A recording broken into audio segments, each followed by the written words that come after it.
Ayun, magandang araw po, no? Mapayapang Sabado po sa ating lahat, no? Medyo ang maganda lang sa panahon po ngayon, makulimlim pero hindi naman po umuulan. So wala po masyado ang sikat ng haring araw. Ayan. Ang video po natin ngayon ay ang ating daily routine, no?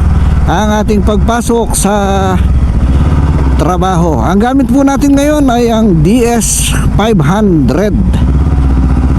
Ito po yung isa sa pinakanaunang adventure ng Bodge na motor. Yan.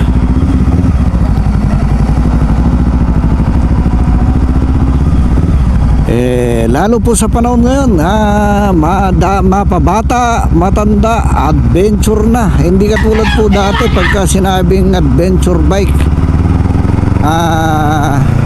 retirement bike kanila. Pero ngayon po hindi, pabata na po ng pabata ang bumibili ng adventure, no? Kasi yung convenient mo, yung driving position,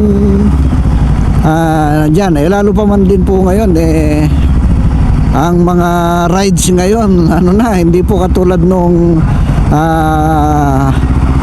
panahon namin, medyo matagal-tagal na, no? Ang mga rides noon 30, 40, 50, the most siguro is 100 kilometers papunta pabalik, no? Yun na yung noon, yung rides noon. Unlike po ngayon, no, mapapansin nyo ang rides ngayon 500 kilometers, 300 kilometers, minsan po papunta pa lang yun, no? Di ba? May mga rides nga po ngayon na 3 araw, 4 na araw, no? Pinakamatindi pa nga rides po is tawid dagat. Yan, common na po ngayon yan sa mga sa mga rides po ngayon, no? Common na po ngayon yan. Yung 500, 1,200 kilometers. Kasi may mga expressway na po na, tapos may mga kalsada na po na umuulan.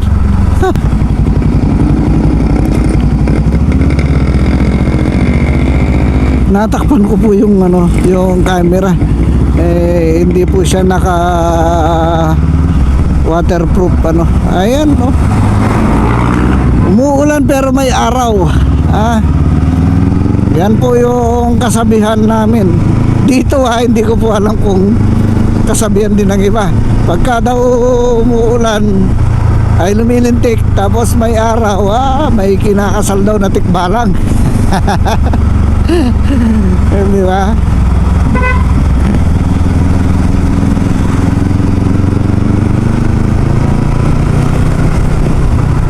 Ayun, ayan, wala na po. Pasensya na po, bigla ko natakpan yung ating camera kanina. Nagulat ako, kala ko malakas yung ulan, masisira po yung natin. Ayun, balik po tayo sa mga rides, no? Yun, kaya po ngayon adventure. Yan din po yung in fairness, no, influence po yan ng mga endurance na rides, endurance na mga, kasi pagka naka-adventure ka bentahe yan, syempre. Kahit 1 linggo kayong nakamotor, alam mo yun, may enjoy mo talaga yung rides. Kasi di ba, ang sakit po yung magra-rides ka tapos pagbaba mo masakit yung likod mo, masakit yung kamay mo, 2 araw mong iniinda yung likod mo. So hindi ka nag-enjoy na nag-rides unlike po yung ganito na nag-rides ka, pagbaba mo walang masakit sa'yo, walang sa'yo, pwede ka mag-rides ulit sa susunod na araw, yung mga ganon, yun totally enjoy, sabi nga nila. At yun naman po yung fulfillment ng mga riders, no? Kaya ganyan po na ang adventure bike ngayon hindi na po siya for retirement bike.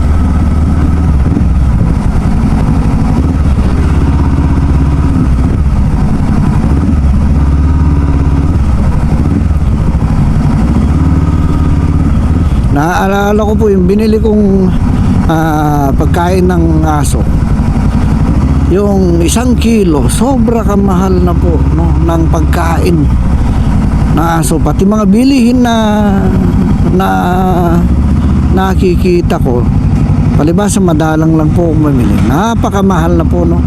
Ang taas na po talaga ng inflation rate, hindi po sumunod yung kinikita ng tao sa expense niya, yung tinatawag nilang income versus outcome, no, napakataas.